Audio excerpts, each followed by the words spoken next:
الحمد لله رب العالمين الرحمن الرحيم مالك يوم الدين. إياك نعبد وإياك نستعين. اهدنا الصراط المستقيم صراط الذين أنعمت عليهم غير المغضوب عليهم ولا الضالين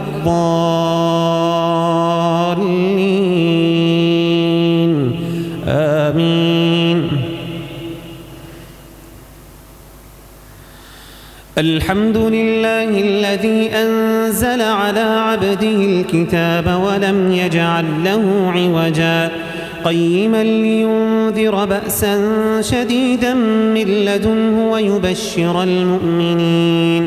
ويبشر المؤمنين الذين يعملون الصالحات أن لهم أجرا حسنا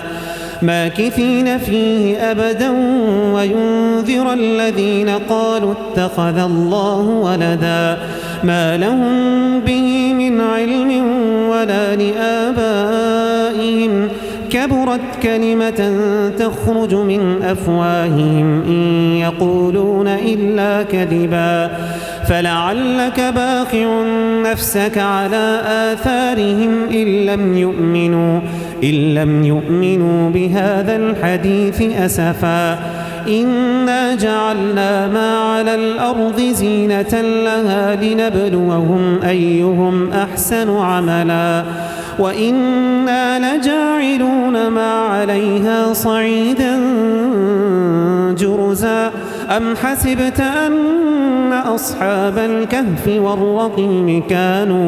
كانوا من آياتنا عجبا إذ أوى الفتية إلى الكهف فقالوا ربنا آتنا من لدنك رحمة وهيئ لنا من أمرنا رشدا فضربنا على آذانهم في الكهف سنين عددا ثم بعثناهم لنعلم أي الحزبين أحصى لما لبثوا أمدا نحن نقص عليك نبأهم بالحق إنهم فتية آمنوا بربهم وزدناهم هدى وربطنا على قلوبهم إذ قاموا فقالوا ربنا رب السماوات والأرض لن ندعو من دونه إلها لقد قلنا إذا شططا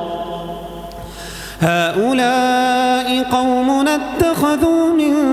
دونه آلهة لولا يأتون عليهم بسلطان بين فمن أظلم ممن افترى على الله كذبا وإذ اعتزلتموهم وما يعبدون إلا الله فأووا إلى الكهف ينشر لكم ربكم من رحمته ويهيئ لكم من أمركم مرفقا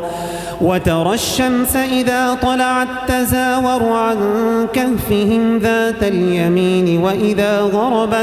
وإذا غربت تقرضهم ذات الشمال وهم في فجوة منه ذلك من آيات الله من يهد الله فهو المهتد ومن يضلل فلن تجد له وليا مرشدا وتحسبهم أيقاظا وهم وقود ونقلبهم ذات اليمين وذات الشمال وكلبهم باسط ذراعيه بالوصيد لو اطلعت عليهم لوليت منهم فرارا ولملئت منهم رعبا وكذلك بعثناهم ليتساءلوا بينهم قال قائل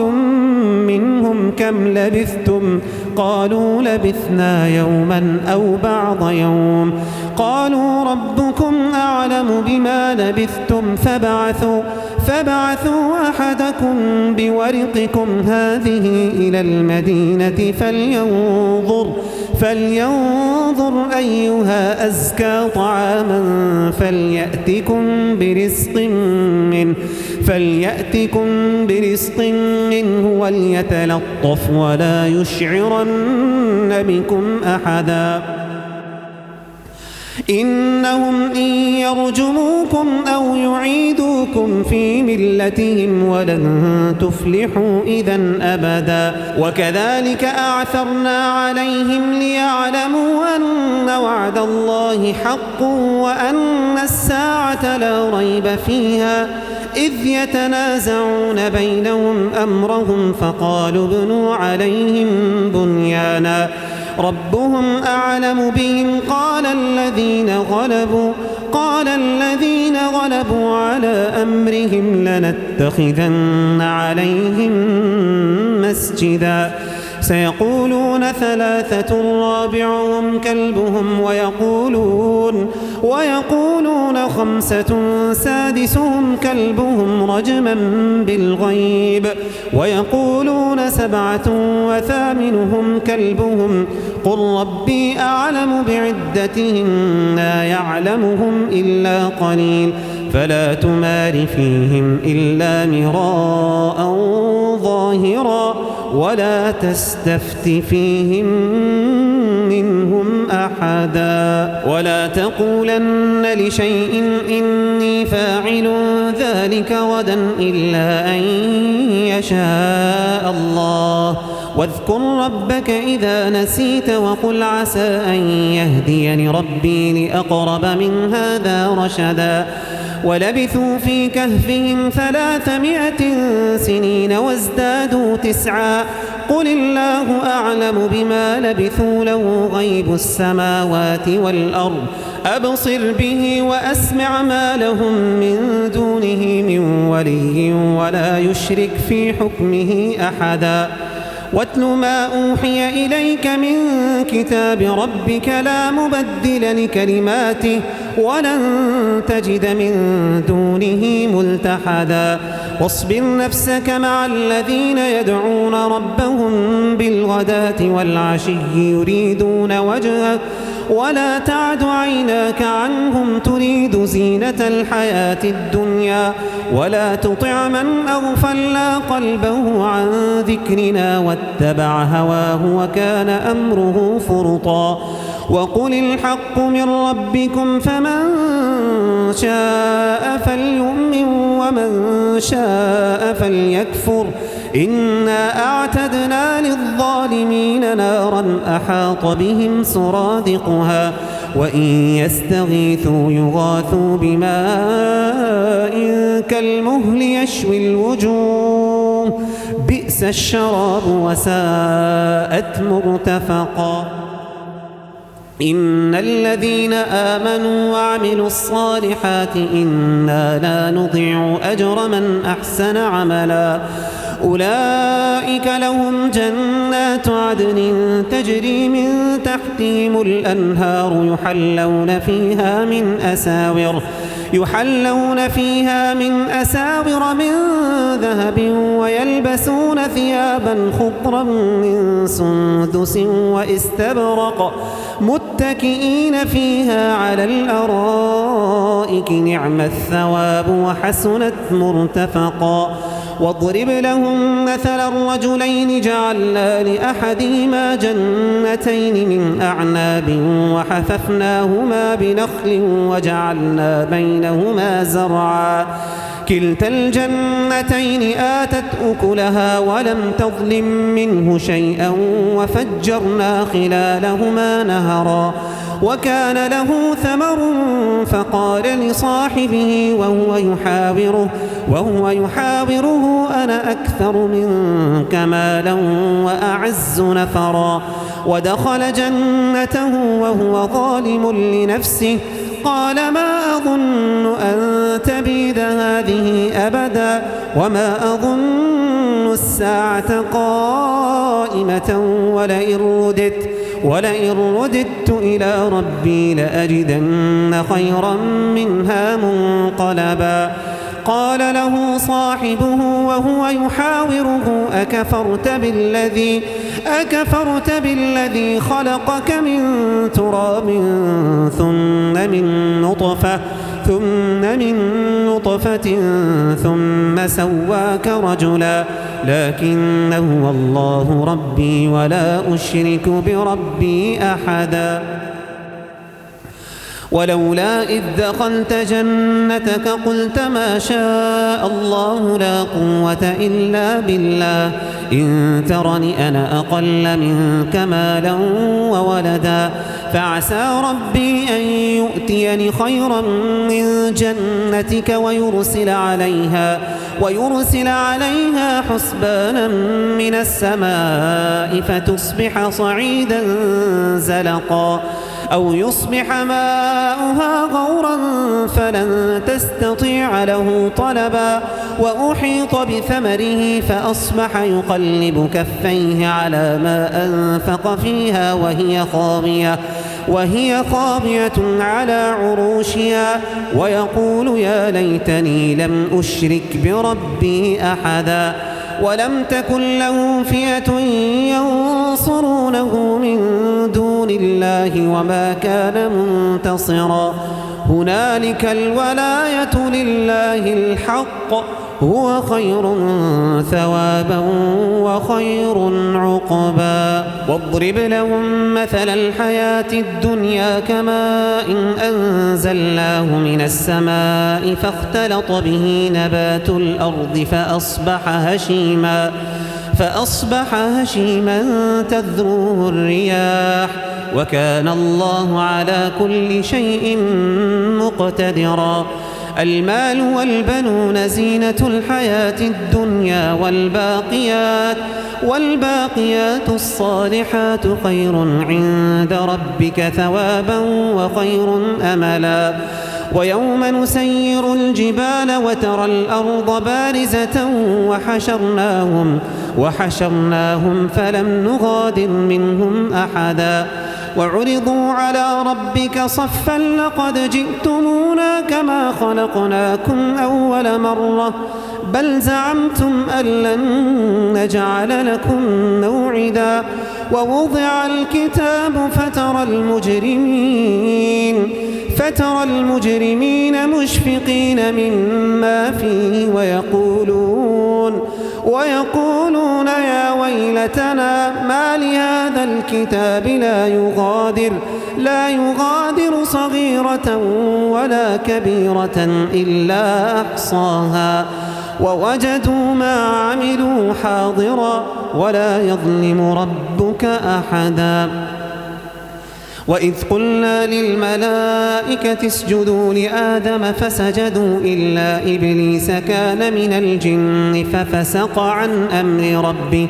أفتتخذونه وذريته أولياء من دوني وهم لكم عدو بئس للظالمين بدلا ما أشهدتهم خلق السماوات والأرض ولا خلق أنفسهم وما كنت متخذ المضلين عضدا ويوم يقول نادوا شركائي الذين زعمتم فدعوهم فلم يستجيبوا لهم وجعلنا بينهم موبقا ورأى المجرمون النار فظنوا أنهم واقعوها ولم يجدوا عنها مصرفا ولقد صرفنا في هذا القرآن للناس من كل مثل وكان الإنسان أكثر شيء جدلا وما منع الناس أن يؤمنوا إذ جاءهم الهدى ويستغفروا ربهم إلا أن تأتيهم سنة الأولين أو يأتيهم العذاب قبلا وما نرسل المرسلين إلا مبشرين ومنذرين ويجادل الذين كفروا بالباطل ليدحضوا به الحق واتخذوا آياتي وما أنذروا هزوا ومن أظلم ممن ذكر بآيات ربه فأعرض عنها ونسي ما قدمت يداه إنا جعلنا على قلوبهم أكنة أن يفقهوه وفي آذانهم وقرا وإن تدعهم إلى الهدى فلن يهتدوا إذن أبدا وربك الغفور ذو الرحمة لو يؤاخذهم بما كسبوا لعجل لهم العذاب بل لهم موعد لن يجدوا من دونه موئلا وتلك القرى أهلكناهم لما ظلموا وجعلنا لمهلكهم موعدا وإذ قال موسى لفتاه لا أبرح حتى أبلغ مجمع البحرين أو أمضي حقبا فلما بلغا مجمع بينهما نسيا حوتهما فاتخذ سبيله في البحر سربا فلما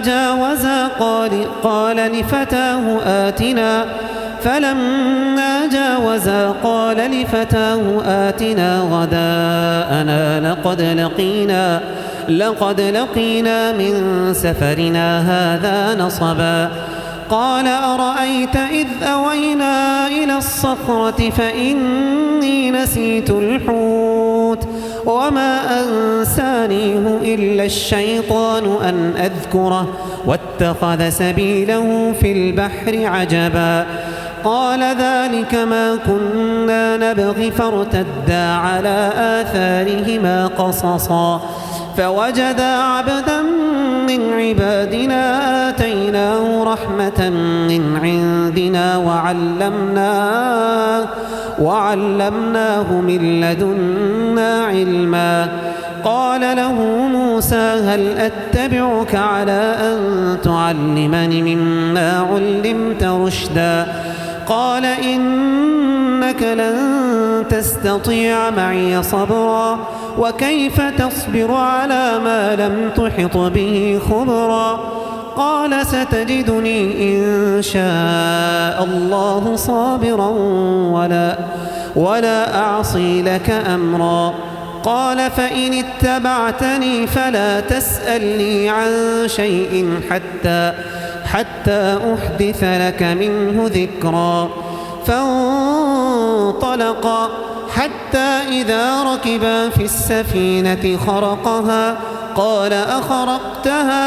قال أخرقتها لتغرق أهلها لقد جئت شيئا إمرا قال ألم أقل إنك لن تستطيع معي صبرا قال لا تؤاخذني بما نسيت ولا ترهقني من أمري عسرا فانطلقا حتى إذا لقيا غلاما فقتله قال أقتلت نفسا زكية بغير نفس لقد جئت شيئا نكرا الله